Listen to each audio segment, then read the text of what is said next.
Сайн байцгаана уу? Би Монгол улсаас хараа тэглүүлэх зорилгоор SNB эмнэлгийг бол зорж ирсэн үйлчлүүлэгч байна.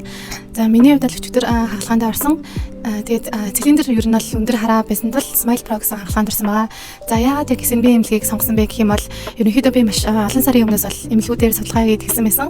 За үүн дээр бол энэ эмнэлгийн маань олон жилийн туршлага, за эмчнэрийн маань одоо бас уур чадвар, орчуулагч нарын амар хялбар байдал зэрэгт нь бол үндэслээд SNB эмнэлгийг бол сонгосон байгаа. За хагалгааны хувьд гэх юм бол Smile Pro хагалгаа нь яг ямар ч завиургүй хагалгааны дараа ч гэсэндээ ерөнхийдөө тэгж одоо хүнд хэцүү байгаад тах тийм юмгүй байсан. За тэгээ маргааш өглөө ч гэсэндээ шууд одоо энгийн амьдралаа одоо орох боломжтой байдгаараа бол нэлээд онцлогтой бас даваа талтай байсан байгаа.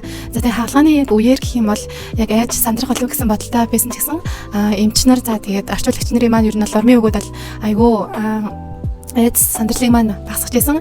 За энэний үндсэн дээр бол хагалгаа маань айгүй амжилттай болсон.